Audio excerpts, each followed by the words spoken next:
Hey, what did Jim Carrey say when Starbucks told him they were all sold out of coffee? I don't know. All right, tea then.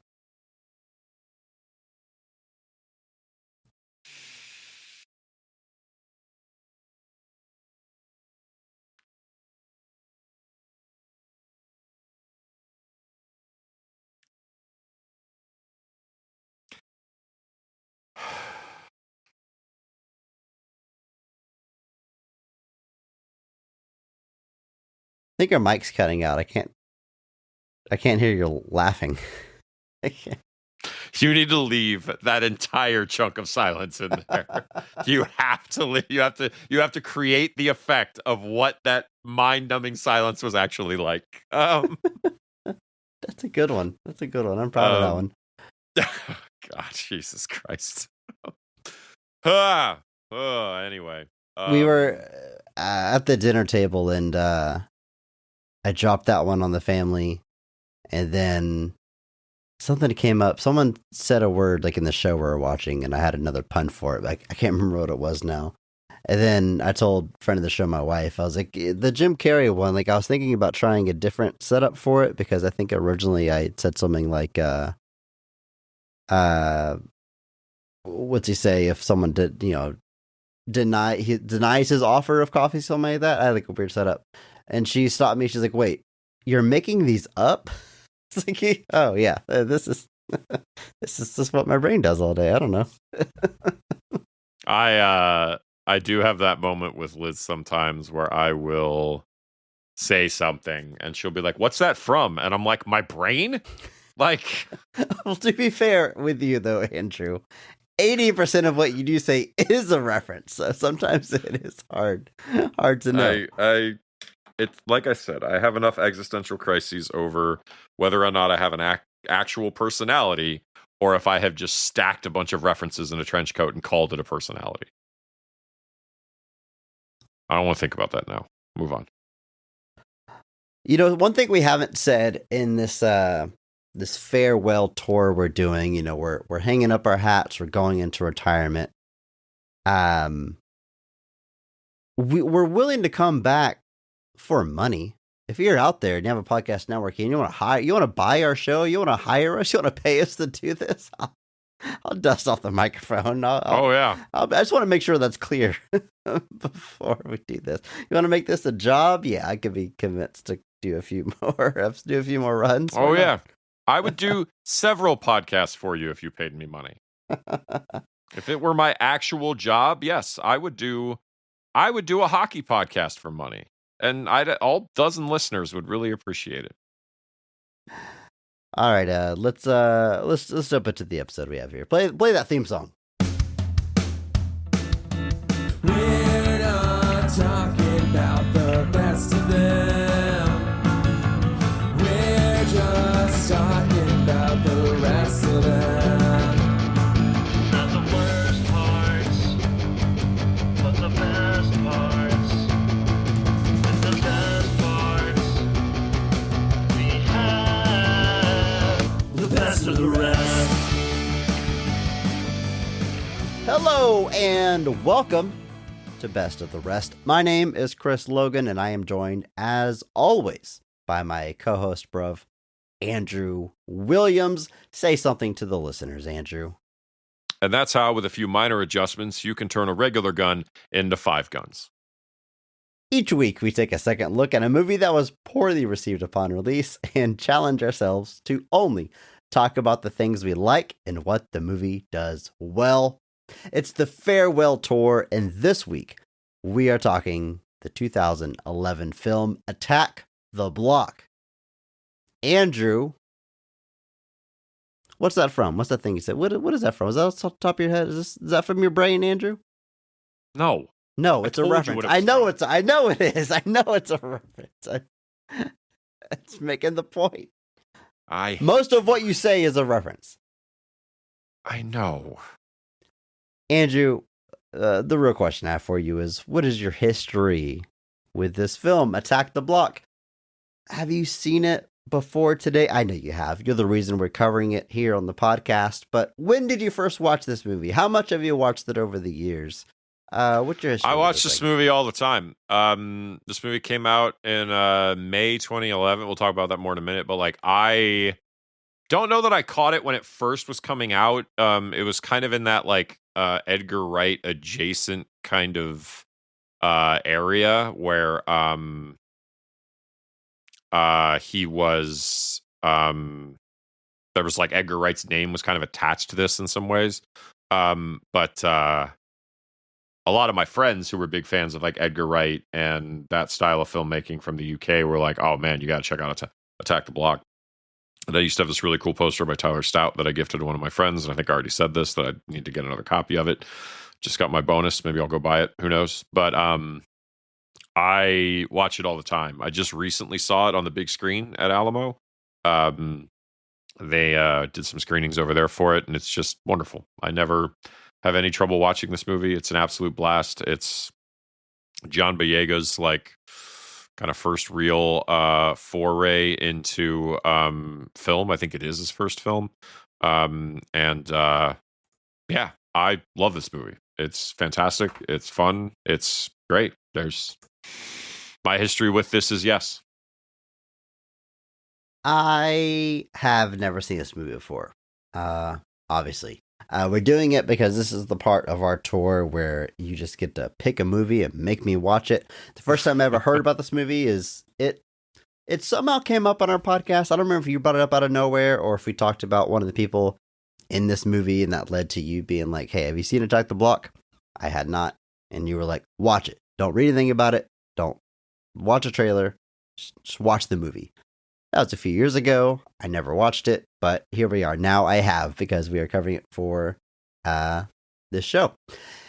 Now I did not look anything up, but I did know somehow that it was aliens. I don't know if it was a poster. I think when I was looking for posters to make make our announcement of what we're covering, I think maybe I saw something about aliens, but that's about all I knew. It's still there was still a lot of surprises within, but yeah, I don't think I ever heard about this movie. And if it wasn't for you recommending it, I can't imagine it ever show up on my radar. I know obviously Star Wars and people just trying to figure out where John Boyega came from was probably the biggest like boost this movie got after its initial release, but it never came across my desk until you put it there. So this episode, we're diving in all the positives, everything that we like. But first, let's set the stage a little bit here. The movie was first released in the UK on May 11th, 2011. It was made on a budget of $13 million. At the box office, only brings in $6.2 million. So, this kind of even if it weren't our farewell tour, you could make a case for this qualifying, quote unquote, for our premise. At least financially, because critically, it is very well received. It has a 91% critic score on Rotten Tomatoes. Audiences love it. It is a bona fide cult classic at this point. I mean, you just mentioned there's screenings at Alamo. There's screen print posters. I mean, it's got its fan base. It's got its following. Yeah, its opening weekend, it opened at 34. Is that the U.S. opening weekend? Yes, the U.S. opening weekend, it opens at 34 on 8 screens.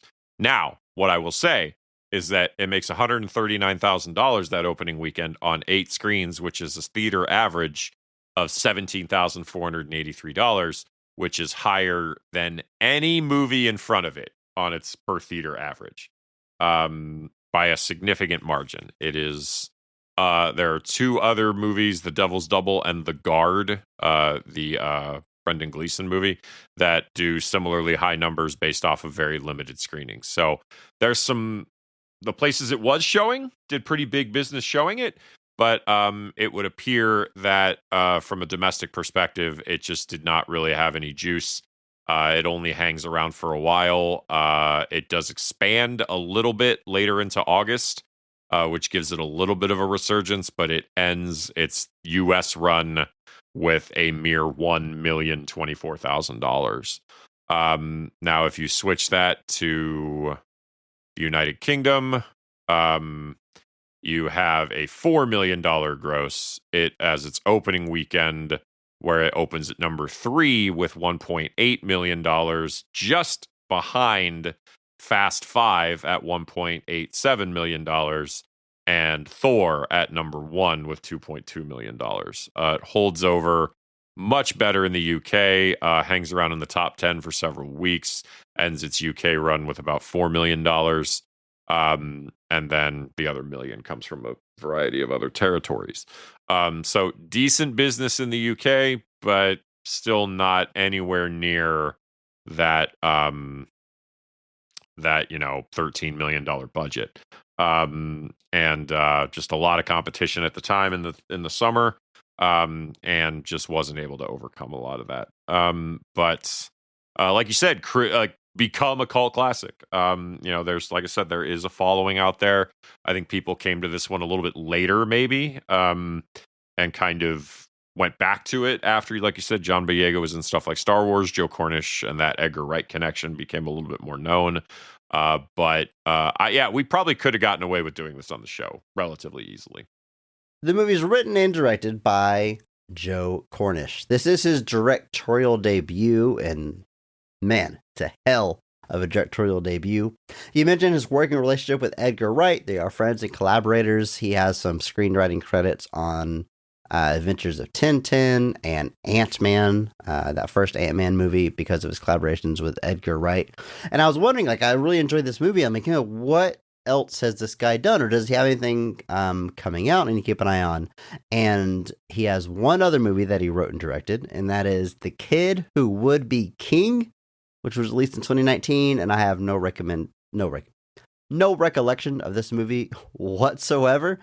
It is like a King Arthur retelling, and it has very good reviews. It's wonderful. Seems you've seen it, yeah? Thumbs up. Yeah, I saw it in theaters. Well, good for you, Andrew. Because I wasn't going to miss out on Joe Cornish's next movie. I mean, if he was on my radar, that probably would have been enough to push me to see that in theaters as well. And certainly, I'll be keeping an eye out for any future projects. He's attached to 10 different things. We'll see what eventually comes to fruition. But we'll be watching his career with great interest. The career of this 57-year-old man.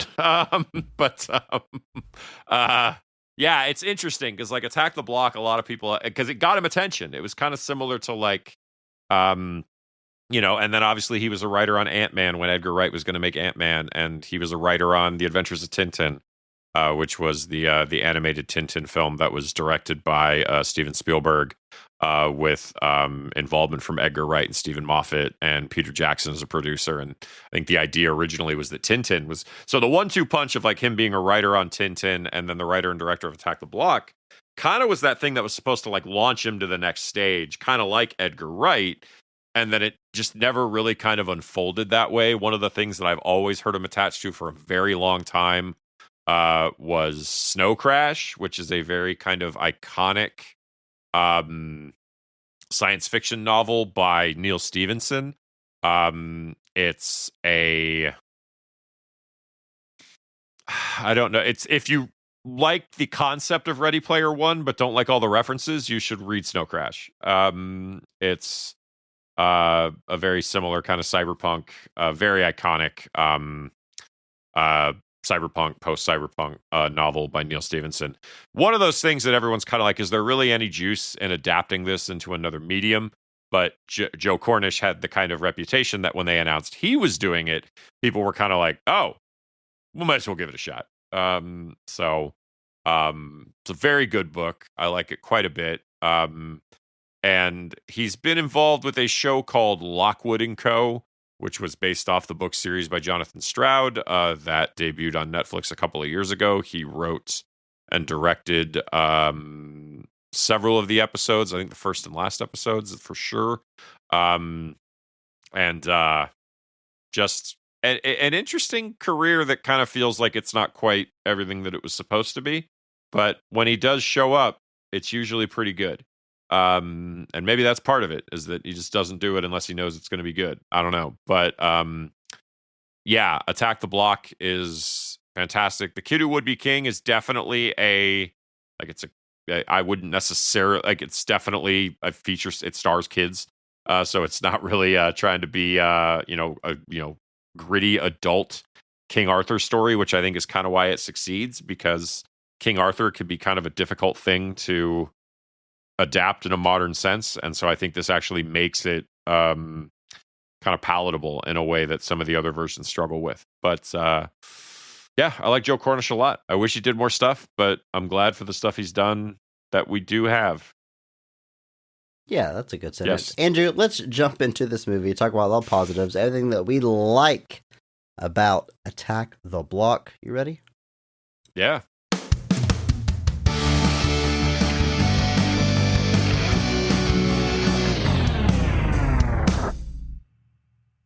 A gang of young hooligans in South London witness an alien crash to Earth.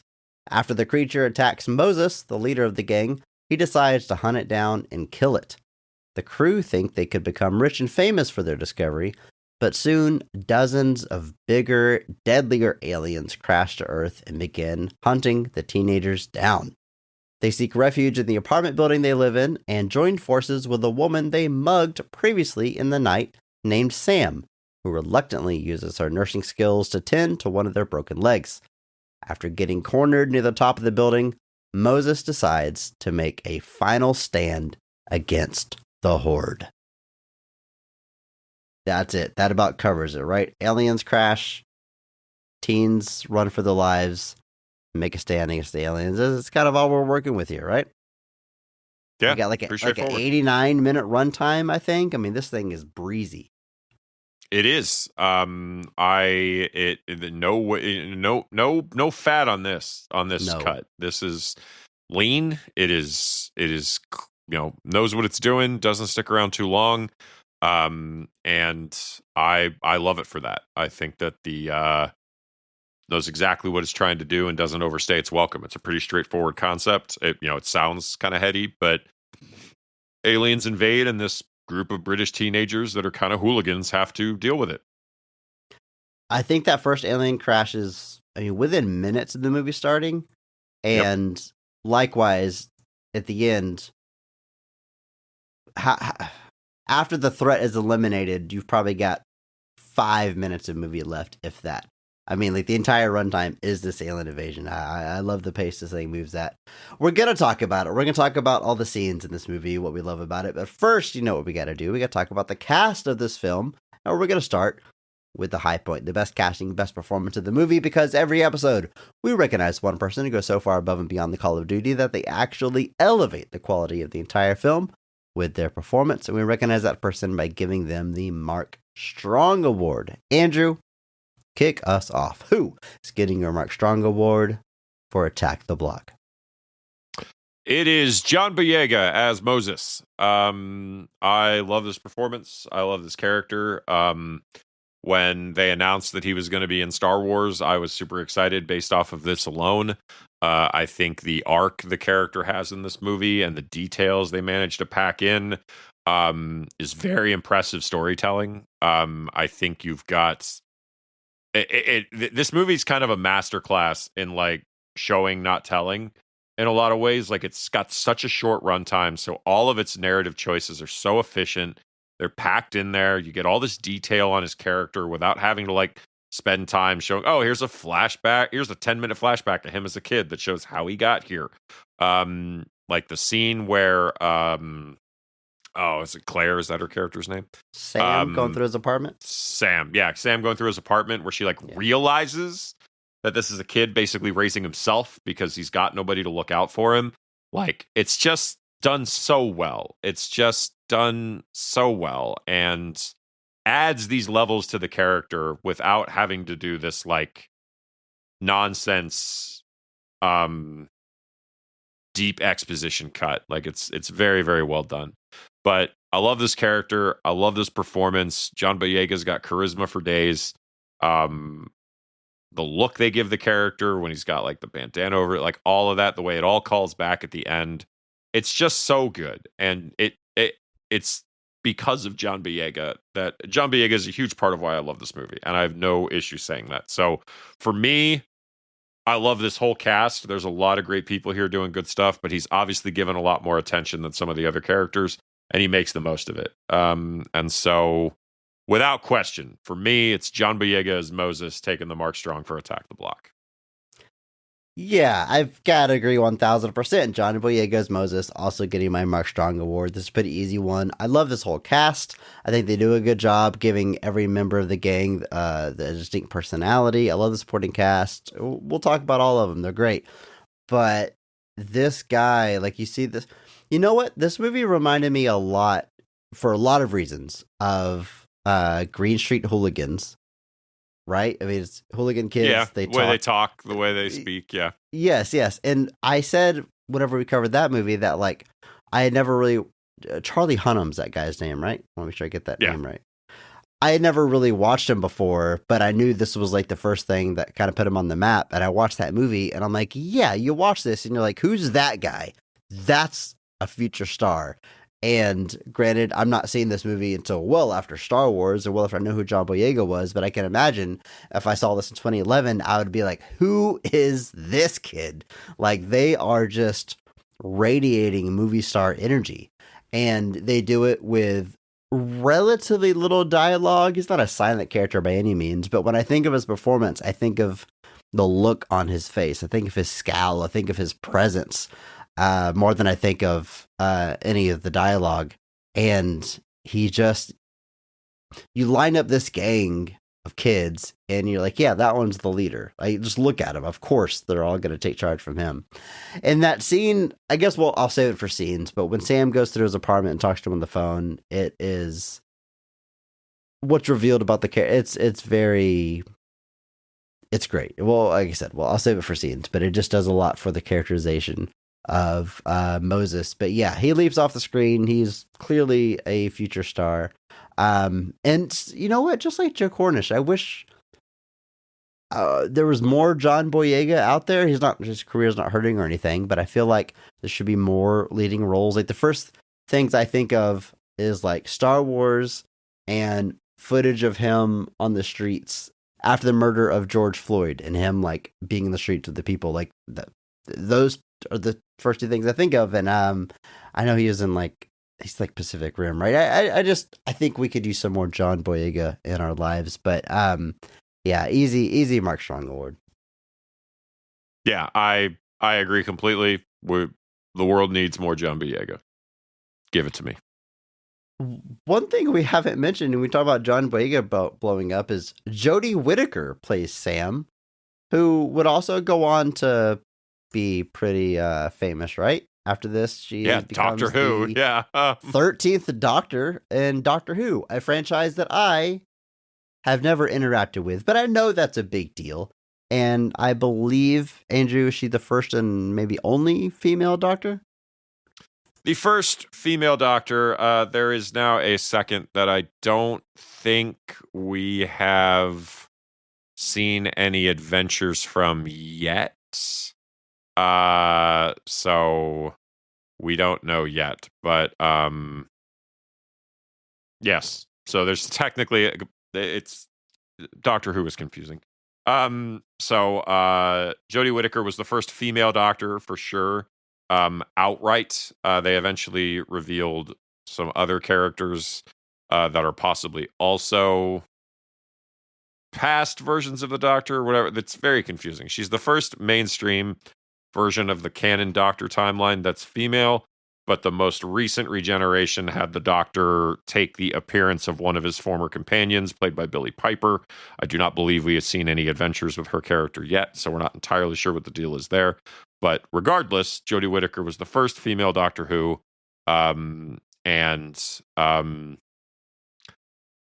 as you can imagine, the world reacted very calmly and rationally to that. Oh, yeah. I bet she was welcomed to the warm arms by a very rational, calm, respectful fan base, as all fan bases are in sci-fi. Yeah.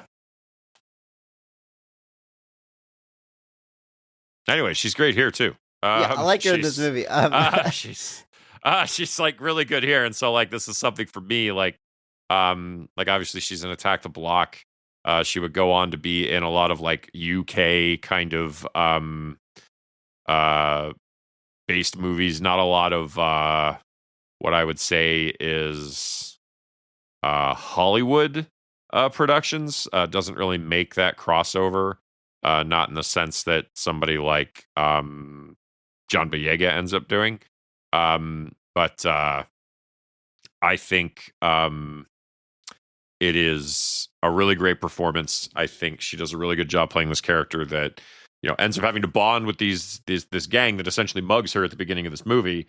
And then by nature of what's happening, they all end up having to work together to get to the other side of it.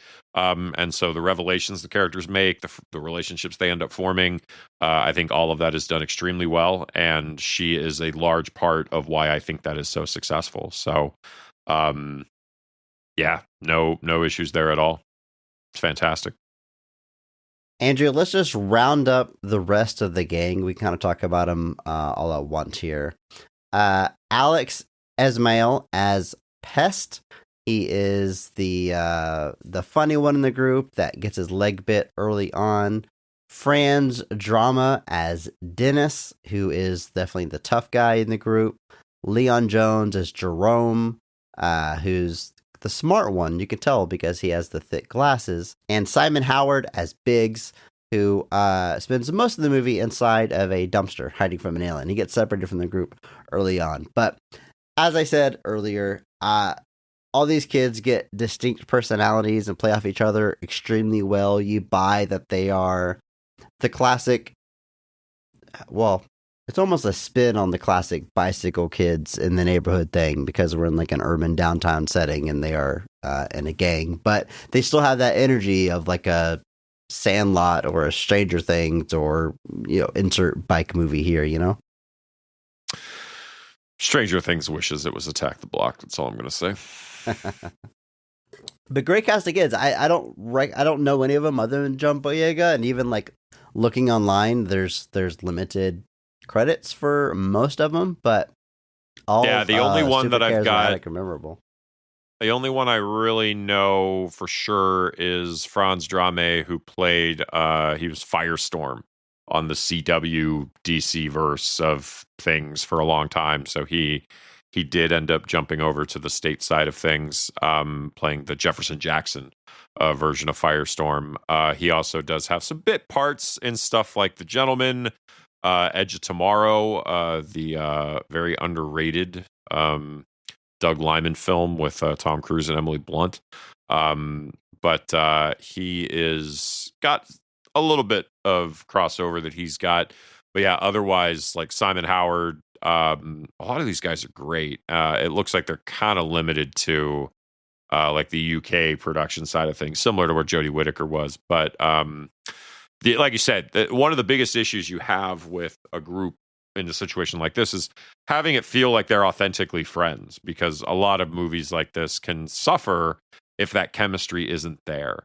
And one of the things that I think was so successful about the recent TMNT movie is that they had the kids together in the booth. One, they cast actual teenagers, and two, they had them record together. And so they were able to build that rapport kind of in real time. And as such, the relationship in the movie feels that much more authentic. Like, it feels like this is four kids hanging out because it is four kids hanging out. And they have a chemistry because they built that chemistry. And so here, you have a very similar situation where this is a very lived-in group that feels like they have a history, and that comes off very genuinely in a situation where otherwise it may not have. So shout out to all of them. They're all doing a fantastic job. And they all kind of get their brief little moments to shine throughout the movie. Some of them don't make it to the other side, but to the point that like when they don't, it carries weight. You're sad that they don't survive in some cases. And it just speaks to the writing, it speaks to the performances, and just good work by everybody involved. Had I seen this movie upon release, the only person I would have known it before going in would be Nick Frost, who plays Ron, who is a weed dealer that lives in the top of the apartment building.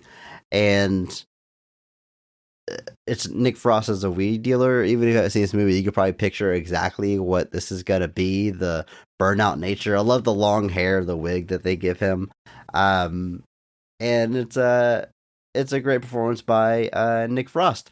This is after the. Have they done all 3 of the Cornetto trilogy? I don't know if World's End has come out yet. Let's see. Maybe Hot Fuzz was World's End is 2 years 07. later. Okay, but Hot Fuzz and Shaun of the Dead are out there, so he is well known. Definitely bringing some heat to this cast, and he's great. I mean, I love Nick Frost in everything I've ever seen him in. A fascinating career. I'm pretty sure, like, at the time he meets Simon Pegg, I think he is literally not in the business, and like it's through their friendship that he tries out some acting and writing and just blossoms into this prolific comedy career, and jump to like now where he's like playing I think Hagrid in the new Harry Potter like HBO series, and it's like the journey this guy has gone on is incredible. But he's very funny here, pretty limited screen time. Like I said, almost like more than a cameo, but definitely I don't know what it's not like he's doing Joe Cornish a favor by being in this, but like he kind of is. Took less than his asking price to take the role. How about that?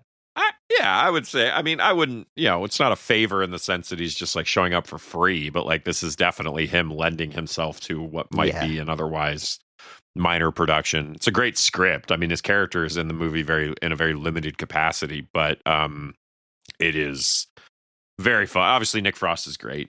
He's fantastic. I love that his Instagram handle is fried gold. I just think that that's wonderful. But it's he apparently met Simon Pegg while he was working as a waiter, and then they wrote a role for him in Spaced. So I wish I had a friend like that. That just like had the sway to put me in a show and just be like, yeah, this guy's gonna play this character, and everyone was like, all right, just okay. But he's fantastic. It's a bit part here. He plays the weed dealer of the block, but knows everybody, has a lot of information, and his apartment kind of ends up being this big kind of set piece throughout the proceedings. But Nick Frost is great. Hard to go wrong.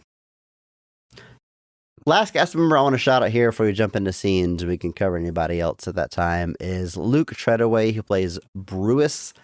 And he just kind of happens to be in the movie because he's buying weed from Ron at the time the attacks start. But he is clearly not from this block. He is a little more fancy is not the right word. Posh. Posh. He's a more posh, that's high what Wikipedia society says. I'm not going to take credit for that. But no, it's a perfect description. Yeah, it's accurate. He kind of gets he almost sort of, what's the word? Condescending? He looks smug, pretentious. He's smug and pretentious. Yes. And through going through the crap with everybody, sort of forms this bond with what he would have called a lower class at the beginning of this movie. Yeah, so I like the journey that he goes on. I think he's very funny. He has a bit of, he gets to use his smarts to help save the day at one point, put together the theory about the pheromones later on. But good fun performance. Yeah, I agree. Ruiz, what a name. Yeah, that's what you asked me. So when you told me to watch this, you said, yeah, maybe put on subtitles. And honestly, I'm someone that hates subtitles and I never put them on.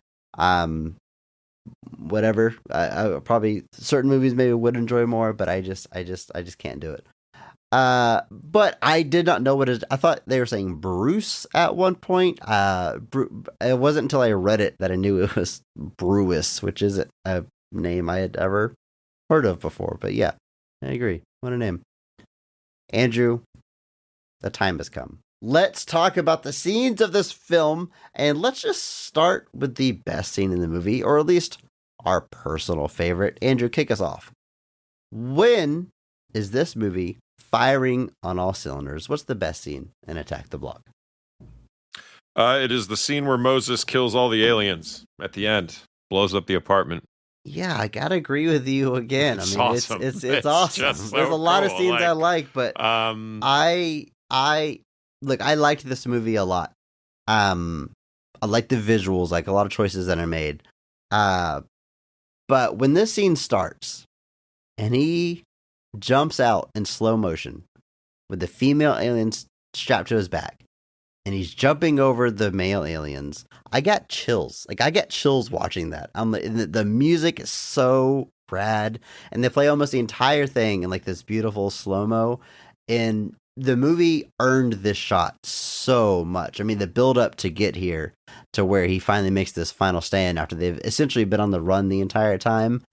It is so rad. I don't know what to say other than it gave me chills. It was so cool. And shout out to the score, which is doing a lot of heavy lifting here too. But yeah, I agree. Best scene in the movie. 100%. It is a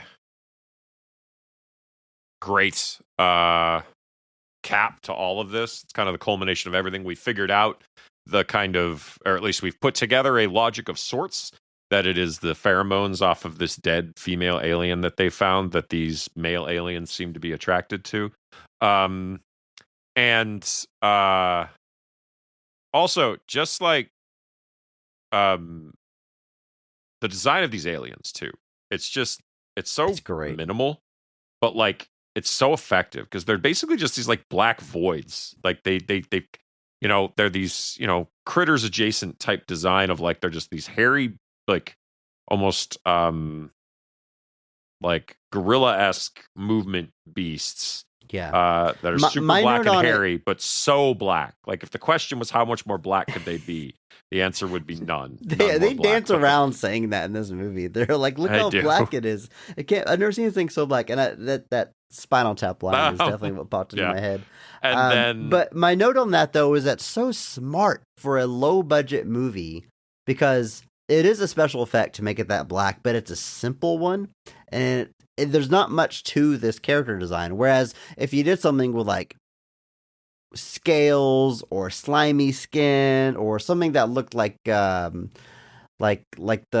Quiet Place aliens, like you would spend so much on animatronics or CG that might look dodgy or what have you. But like to make it a simple fursuit that you just black out and then give these like fluorescent teeth, glowing teeth, you have an iconic look, and it is, I don't want to say easy, but it's manageable on a budget. It's just a smart use of knowing your limitations and what your budget can get you. And my favorite part is, and they call it out in the movie, like when you first see them, the fangs look like eyeballs. Like it looks like a thing staring at you. And like, how do we even know those are eyes? And then it opens its jaws and you see rows and rows of teeth. And you're like, man, that is rad. Such a cool design. Yeah, it's so minimal too, and it works. But just like the all black look that like is, like I said, like it's like a void, and then the green illuminated bioluminescent teeth. It's just so it's so effective, but so simple at the same time. Because yeah, you weren't going to be able to do like it's just very smart decision making. It's very well done. It's a good call. It's iconic. It stands out. Makes them easily identifiable at night too. Like obviously if they're out running around when it's dark outside and you just see the teeth, like it's very effective, obviously very budget friendly as well, and just very smart. And but this final sequence where he's like slow motion with the samurai sword running through the thing and getting to the apartment and blows him up with a firecracker and then jumps out the window and hangs on for dear life, like it's about as cool as a hero moment as it gets in a movie like this. And it's like him making that. And it's the arc of the character. Like he starts this movie as a guy, he's a member of a gang. They rob people, they mug them.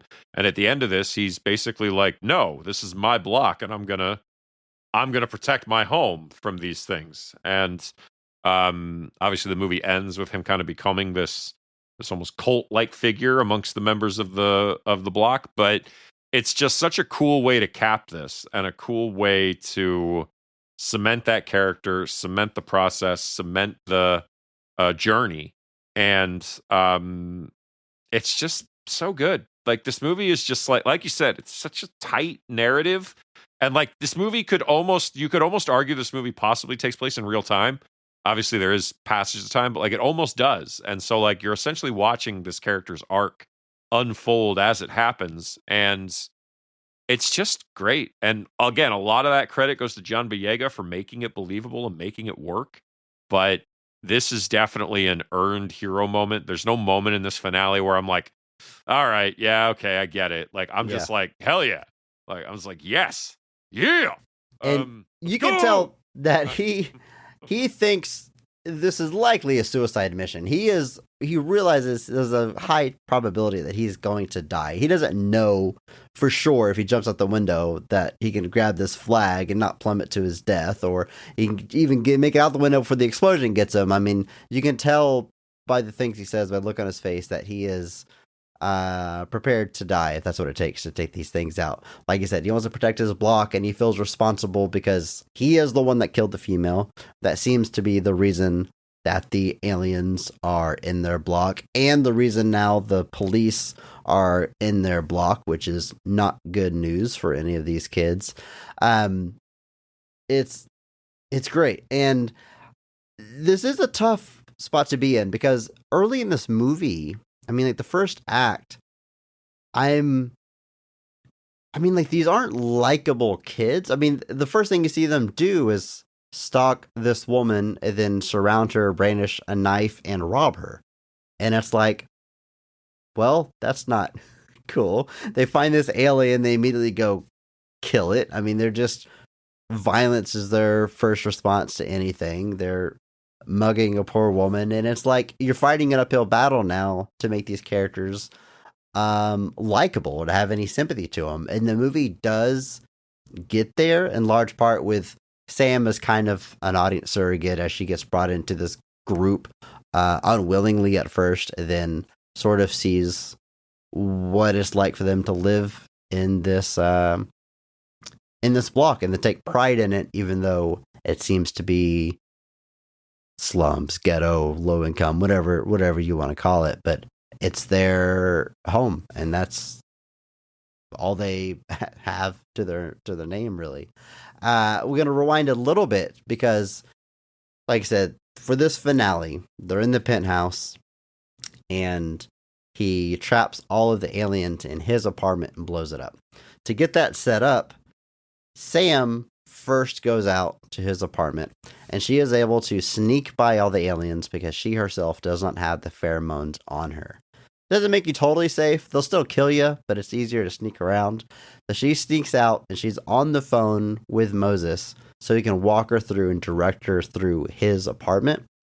And this is like, I guess, my second favorite scene. I mean, I had to go the slow-mo action scene with you, but the way, like you said, that we dole out information here, for one, so late in the movie, we're not like heavy-handed setting this character up, but she walks into his apartment, she's on the phone with him, and she's like, is anybody there? He's like, no. Like, well, how do you know? Who do you live with? He says, just my uncle. He comes and goes. Mostly goes. Boom. 2 lines, and you understand, like, his home life. Everything about him. The thing that's like truly heartbreaking is she sees a bed with like Spider-Man blanket, like child blankets. And she's like, oh, do you have a younger brother? And he's like, no. And she says, how old are you? And he says 15, which is wild. I mean, she's like, wow, I thought you were older. He seems like a young man. He acts like one. He looks like one. He's a 15-year-old kid. And I had to look it up. John Boyega is like 16 or 17 when they're shooting this. I mean, it's not a huge stretch. But for one, it says a lot about the character. Like, he had to grow up fast, take care of himself, find a purpose. He does not want to get into the drug gang. That's made very clear when someone tries to pull him into it. Early on, he kind of has to reluctantly go along, but there's so much, there's so many layers you can dig into in this movie, like the fact that we see a 15-year-old black kid and assume he's a man and see other people treat him like that when they see him. The fact that they say, don't call the cops, all they're going to do is round up all the black kids. We will be blamed for all this death. I mean, there's some not subtle themes of race and poverty line, class warfare here, but it's not like the movie never like stops and shifts full focus to that. It's just there for you to dig into. You know, like I like that about it. And it's not to say like if it was more heavy-handed or more focused on that, it would be bad. Plenty of other movies do that, but I like that there's enough there to sort of sink your teeth into and ground this in a sort of reality and inform you of these characters. But at the end of the day, it is still fully functional as a fun alien action film. You know what I'm saying? Yeah, I think that's an interesting point. Like, could you have made this movie longer and it's still been very, very good?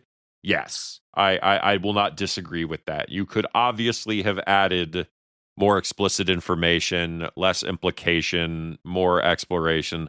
You could do all of that. I don't know that the movie benefits from it necessarily. I just don't know that it hurts it either. But at the same time, I think the movie, at the clip that it moves, is perfect, especially for a movie that, what's the tactful way of saying this? There's obviously no stars here. There's obviously no, like, there's nobody, like, outside Nick Frost kind of being your big, like, pull. You know, I think you benefit immensely from the storytelling being as efficient as possible and building that empathy with the characters as quickly as you can. And so I think the movie makes those decisions very smartly. And the movie is all the better for it. Like I said, it's not to say that you couldn't do more if you wanted to, just that I think there is a lot gained from the approach they take. Like I said, those lines with Boyega in the apartment where she basically realizes that this is a kid living on his own. She's, there's an empathy for the character that immediately sets in because you realize, oh, the kid's, first off, you were reaffirmed. This is a child, essentially, that has basically been on his own for God knows how long, has to take care of himself for God knows how long, has no one basically watching out for him and has basically had to watch out for himself. And it doesn't erase what he's done necessarily, what the bad things that he's done, but it contextualizes it and it reframes it and it gives you an empathy and a sympathy for the character that you don't not have before, but it reframes it in a much different way.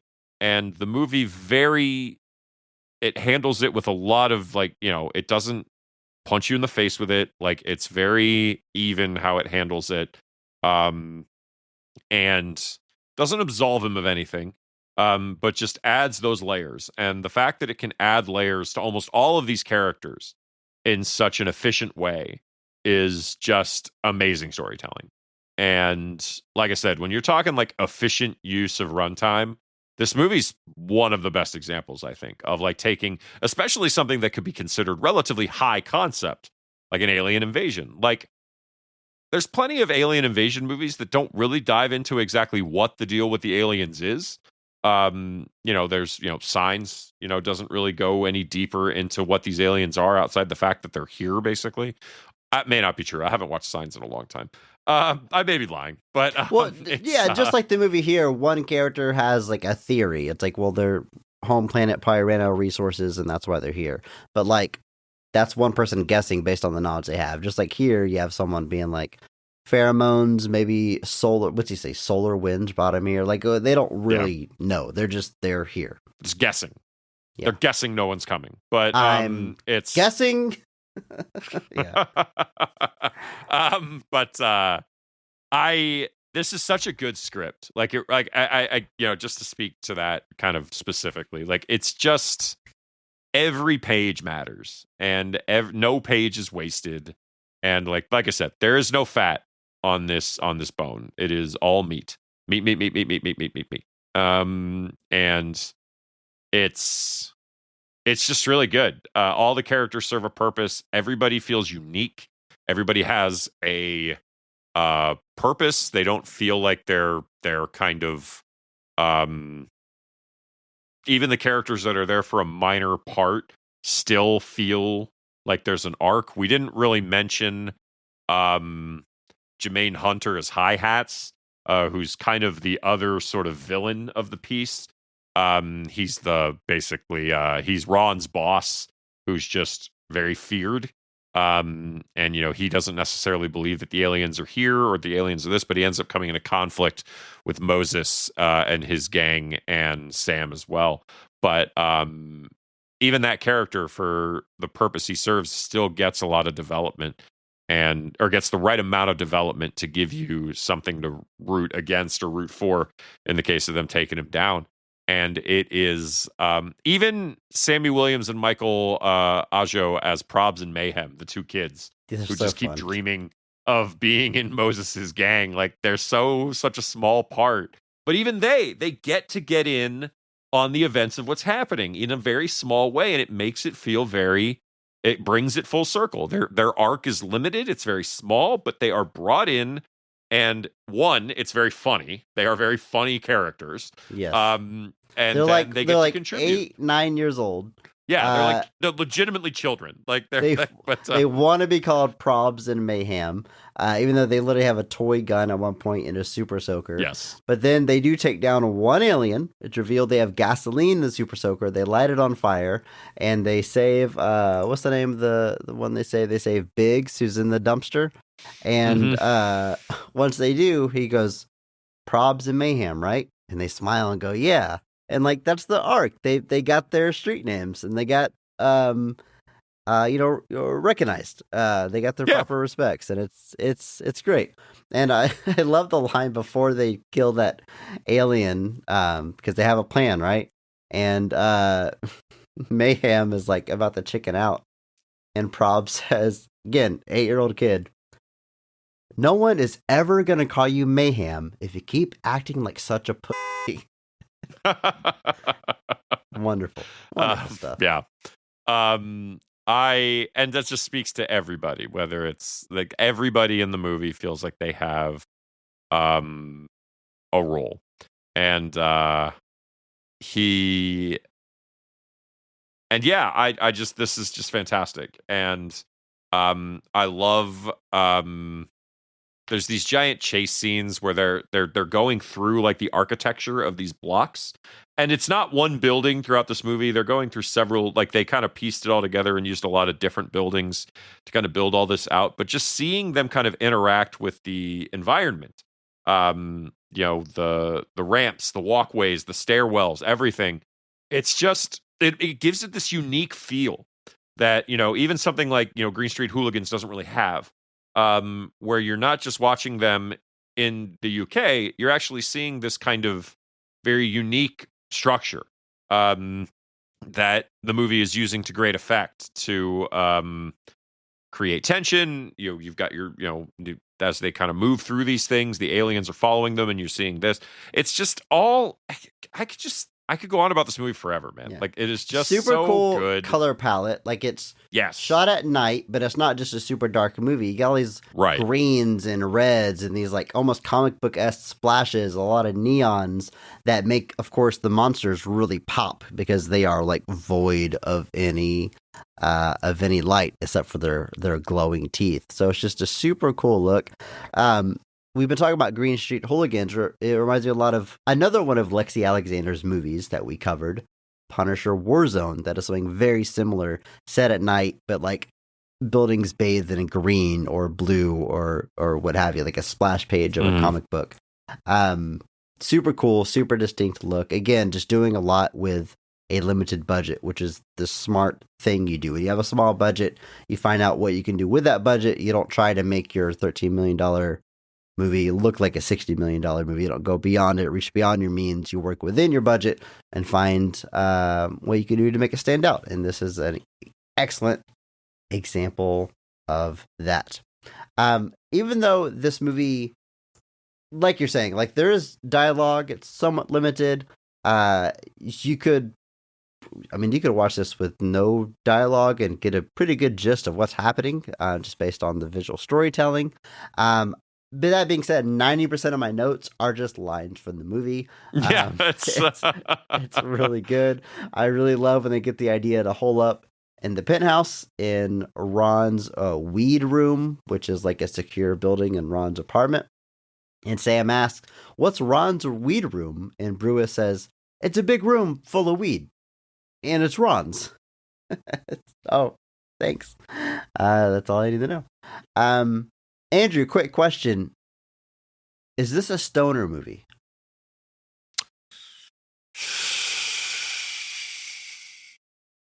No. Okay. So not it. There's that one scene of it cuts to Brewis and Ron on a couch in silence for a good 10, 15 seconds. And then they finally exhale the big... I would say our lead characters are not stoners. Therefore, it is not a stoner movie. Okay, interesting. So, stoner movie, lead character has to be stoner. That makes sense. Like, yeah, at least one of the leads needs to be a yeah. stoner, and I wouldn't say any of the... Obviously, none of the gang or Sam are stoners or anything. Yeah, In fact, yeah. It's quite like the opposite. Cabin in the Woods isn't a stoner movie just because one of the characters is a stoner. Smokes like weed. Yeah, like... Yeah, okay. And then also, usually stoner movies, weed factors, and I guess weed sort of factors into the plot here, but like not in the sense that it's like driving the plot. Obviously, the alien invasion is the driving plot here, and there is a subplot involving weed. But no, I would not say it's a stoner movie. Big alien gorilla wolf motherfucker, I swear. I just love that line. So, I love that early on. He's like, get the word out, tell people. And it's 2011, and one of the kids is like, I've got one text left. And he's like, it's too much madness to explain in one text. I just love they're running out of minutes like at when one that point. was a thing. Like, yes. It's like, I don't get, like, when you got minutes, you had texts, you had a certain number of texts, you had, it's like you had 10 minutes left on your phone. It's like every phone call had to be like 20 seconds. Just like, come pick me up at school, I'm done. But it's a boy. You don't even use minutes on that one. It's just there's so many good lines of dialogue. He literally says, like, like at one, she's like, we should call the police, and Pest is like, you'd be better off calling the Ghostbusters. Like, it's Pest has a line early on where it's after they think it's just one alien, and he tells Moses, he goes, you know what, I'm myself, isn't it? But at the same time, this is sick. It's like, it's just a perfect example of like how a kid would respond to this, and UK slang that I just butchered, obviously, but like it's just so specific to this movie. One of the lines, that's an alien, bruv, believe it. It's just alien, bruv, great. Believe. I like it. Like Sam keeps swearing. She's just like, whatever they are, they're not fucking aliens. And Dennis and Pest and Jerome are just like, yeah, you swear too much. Yeah, you got a real potty. Like they're very like upset that she's swearing so much. I love when Biggs is like, hurry up, guys, we got to catch a ball. And Pest is like, calm down, Biggs. This ain't Pokemon. Like just all of this neat, like the rapport between all of them is so good. And I just, it feels like it just works. It just works so well. It's I don't know. Going back to the end, you mentioned it already, but like, all right, so they blow up all the aliens. The cops show up and they do exactly what they thought they were going to do.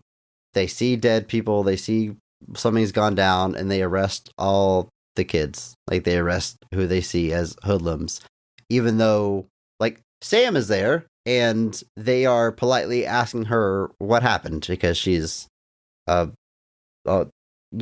nice-looking young white lady. But the kids don't get the benefit of the doubt. They get shoved to the ground. They get handcuffed. They get thrown to the back of a car.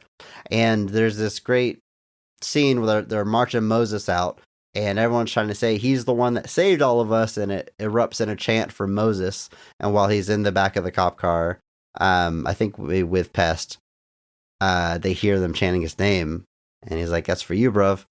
And he smiles. Boom, credits. Like, that's it. That's the end. It's just like, we don't know what's gonna, like, Moses is probably gonna spend that night in jail anyway. You know, like, this probably isn't going to change much as far as like his status in life, but like, he gets recognition from his block for protecting it. He smiles. That's the end of our story here. It's all we need to know. Yep. And like, Doesn't you need could to be have anything the else. thing, you know, is Sam gonna like look after these kids? Is she gonna be in the life? Is she gonna invite him to move in? Like, is she gonna try to get out of that neighborhood? Like, try to, like, we don't know. That's all after the credits. That's after the movie's over. Like, we just got this snapshot of this one night. We get this one arc. We're in and out. It's over. I love when a movie doesn't Yeah, there's no like, overstay its there's no like, welcome. Like, there's no Lord of the Rings style 6 endings where we follow. Yes. There's no like Stand By Me ending. It's like, you know, it's like Moses died on his way to prison. Like, there's nothing like that where like we run through all of the characters and where they ended up. We just get a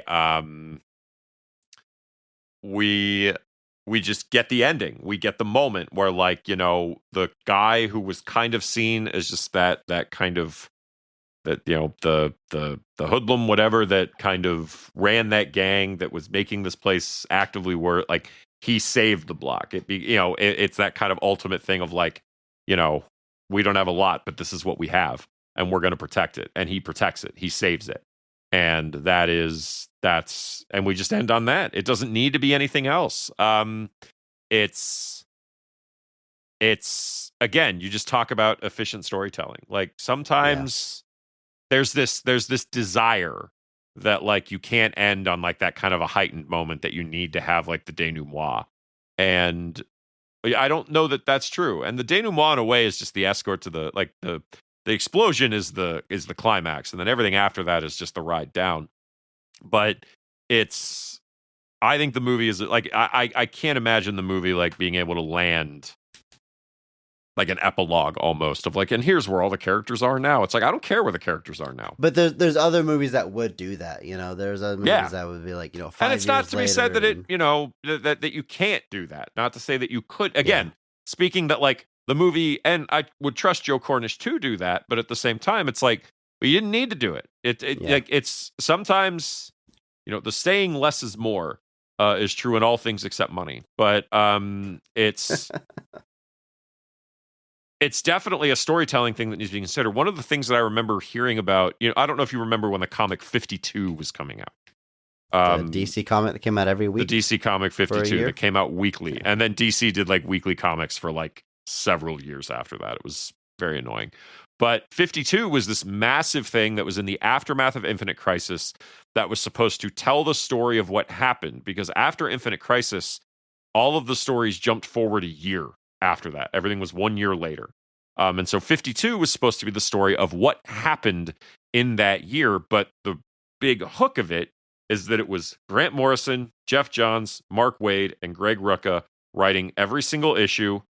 Keith Giffen did the art layouts for every single issue, and then a bunch of other artists drew it. But every issue, all the guys had their stories they were working on. Like, Jeff Johns was doing the Booster Gold stuff. Greg Rucka was doing the Batwoman stuff.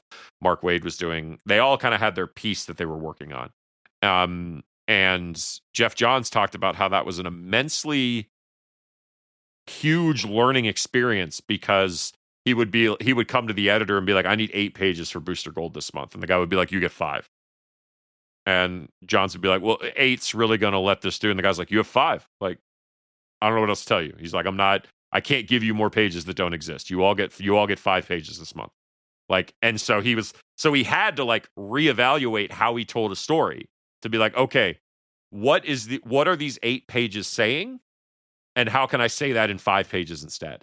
And, you know, it's one of those things that he's like, it was a tremendous learning experience that, like, sometimes you can pull it down. But like, you know, and then other times he would say that you knew that, like, okay, all of these beats need to happen. I can't actually sacrifice anything. So he would be able to fight for it a lot better, though, by saying, like, okay, I need it for beyond saying I wrote 8 pages, I'd like 8 pages. He could then say, well, I've got 8 pages of story, but for X, Y, and Z reasons. So it made him more efficient in that he had to learn sometimes to cut down the pages. But then if he did need to fight for what he was doing, he was coming at it from a much more informed, stronger perspective. Yeah, justify because every he had page. already gone through it. And there's something to be said for that. Learning when to cut the story, and learning what is and isn't necessary. It happens, you watch deleted scenes from movies a lot of the times. And I would say 95% of the time, I'm like, yeah, I get it. Like, it's a cool scene. It's a fun scene.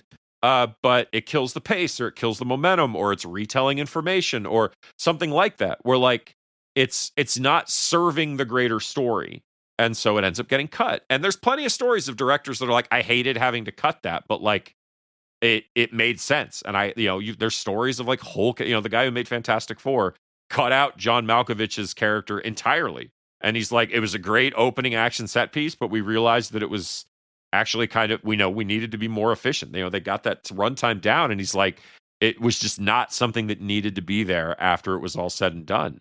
And I don't know that, that's necessarily the best example, but just that there's something to be said for knowing what to do and what not to do. And that what not to do is sometimes the underrated skill set that people don't think about.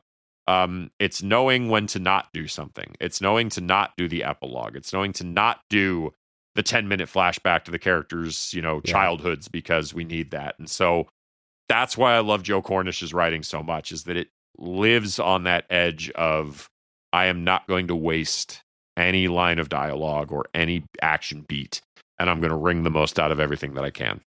I love an ending like this, where it's like, there's always more you can say about these characters, and they're characters that we like, but like, when the story's over, the story's over. Like Mad Max Fury Road's another example where like the mission's accomplished, and then boom, that cuts to credits, that movie's over. And like, there's so much more we could say about these characters and what's going to happen, but like, that's not this movie, that's not the story. And that's exactly what happened here. It's just about the character arc. I think Carl Urban's Dredd does this very well too, where it's just like something changes in a character, and that's all we're saying in the story. Because at the beginning of this movie, Moses is just cares about his reputation and being tough and being the gang leader, and doesn't care about how his actions are impacting other people. And he gets called out about halfway in the movie when they're holed up in that apartment with those young girls, and in front of the girls, they're talking about robbing Sam earlier. And she's like, you did what? You had a weapon? She's like, your actions have consequences, Moses. You're the reason these aliens are here. And at the end of the movie, he owns up to his actions. I'm the reason that I brought this here. I'm going to be the one to take care of them. And what he learns finally at the end, after he saves them, and people are chanting Moses, and he smiles, is that it goes both ways. You can also do good things in this world and be recognized for that instead, and you can be rewarded for good actions versus bringing misery and suffering with your, I won't say evil ways, but with your criminal ways that he was on the path. So it looks like, he might have turned a corner, flipped a switch, and that smile at the end for being recognized is like all you need to know about this character's journey. And then we're out, and then we're done. And in 89 minutes, it's wonderfully efficient. Absolutely, man. To me, there is just something to be said for that kind of storytelling. This movie has a brisk pace. I had it on the TV while I was, got home and was just like getting ready for everything. And I just kind of kept coming in and out. And then like I sat down to record and it was over already. And I was like, oh man, this really does like move at that clip. Like it really does stick with it, and it really doesn't give up. And so I was just kind of like, man, I forget that this movie not just is it 90 minutes, I didn't say it feels like 90 minutes, but it moves very quickly. And so I love that about it. We've talked a lot about how movies are, generally speaking, just too long, and they don't need to be. But I gotta say, that's one of the things that I've always loved about this movie is that it is so efficient in its storytelling. Yeah. And I love going back. We talked a lot about the creature design, which I do love, and I do think it's smart. I also really like that they aren't like invincible. They're also not like easy to kill, but like when you hack it in the back of a neck with a sword, it dies. Like they're like, Turns out, and that's it. So like they are killable. Like they're scary. They're very dangerous in packs, but they are killable. If you're a 1-on-1, it's not a death sentence if you have some kind of weapon. I feel like it rides that line between not being like an unstoppable, invincible monster, but also like they have a chance. It hits a nice balance between those two extremes. Oh yeah, absolutely. I agree. It is yeah, that creature design is just, I love it so much. That's part of the reason I just want to get that poster again, because it's just got like the fangs in the background, and it's so, to me, that's Tyler a very Stout? iconic visual. Tyler Stout, yeah. I know his style is not for everybody. Tyler Stout, but Attack the Block, images. Yeah, that's cool. Yeah, I those in the love background. that poster.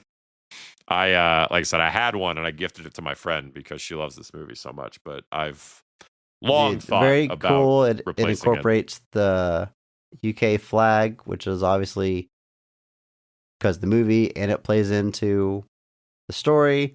And he's even got the Sex Pistols lettering on for the very cool. Yeah.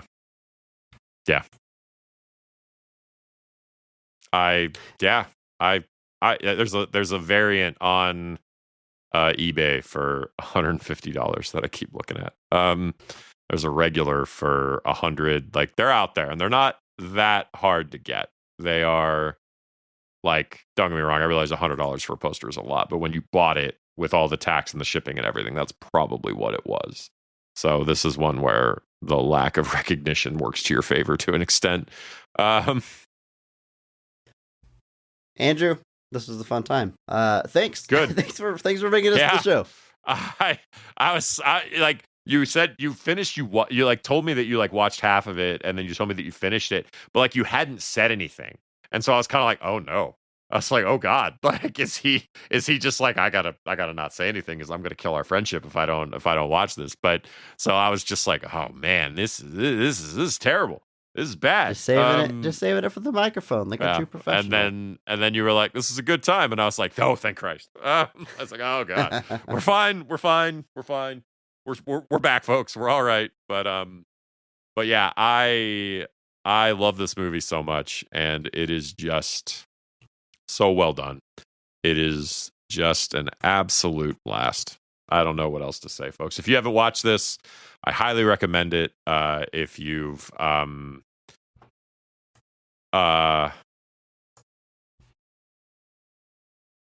never watched it, check it out. If you've never heard of it, I mean, obviously you've heard us talk about it now, so you know what it's about. But I don't know that I knew this was aliens when I went into it. I mean, I guess I kind of maybe did, but like, this is definitely a movie that people need to go into as blind as possible. I think you get a lot out of it. It's kind of like Barb and Star go to Vista Del Mar. The less you know about that movie going into it, the absolute better. There's a movie that we should have done in our farewell tour, because that movie is so wonderful. I don't know that has a I'm surprised that a boutique label hasn't needlessly done a fancy version of that movie yet, because it is wonderful.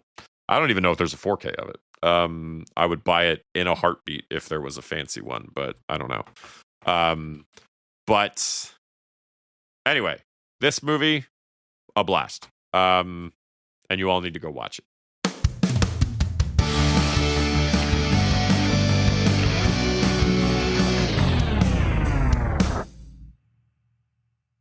You know, Andrew, speaking of putting our friendship to the test, it's time for me to bring a movie to the farewell tour.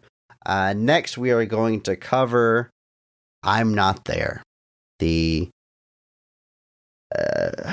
mean, Bob Dylan biopic almost doesn't even cover it, but the movie inspired by the life and music of Bob Dylan and the many things that means. One of my favorite movies of all time. I think it's incredibly original and whatever. We'll be talking about it next week. But a movie that you have never seen, you probably would never watch if I wouldn't make you do it.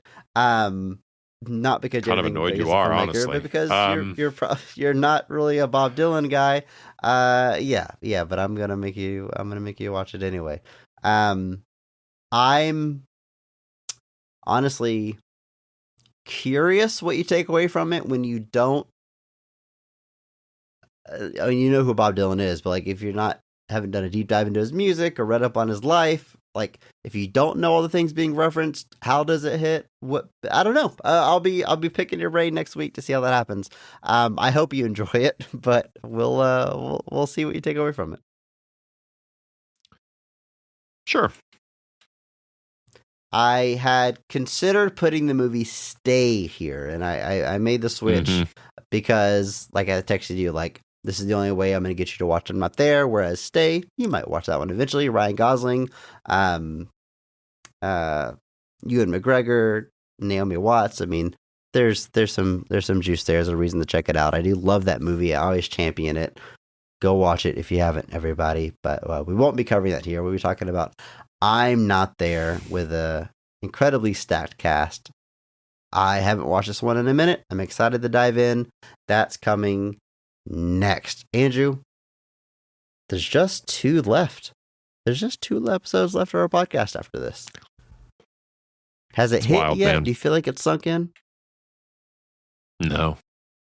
We've taken I'm sure everybody's noticed, a more relaxed isn't the right word, but we're not as stringent with our weekly deadline. We're making sure that we get these episodes correct. We record them when we generally have the time. We don't try to force it or rush it. So it's been about every other week for this pace. That will probably continue as we try to wrap this thing up, these final 2 episodes. But I don't know if that's making it's almost like delaying the sinking and feeling of this thing ending. But yeah, we're almost there. Just 2 more movies to watch. 3 more movies to watch. You're right. 3 more. What am I thinking? The very last one we haven't revealed to the world yet, so maybe I was afraid to include that. But regardless, we're in the home stretch, and it's weird. But I haven't broke down crying yet. I'm sure that'll happen in these future recordings. I mean, I have, but now, for unrelated reasons. It's hey, fair and same. Andrew, let's get out of here. Come back next time. I'm Not There. And in the meantime, just remember that maybe not every movie is great. But all movies have greatness. Thank you to Mark Benavides for singing our theme song. You can check him out on Instagram at NotThatMarkAnthony. Thanks to Mitch for the music. You can follow him on Blue Sky. Check our show notes for the SoundCloud link. And check out our store on TeePublic for some Best of the Rest merch. If you enjoyed this episode, please share it with a friend because that's the only way that we grow. Follow us on social media at BOTRcast. Thank you.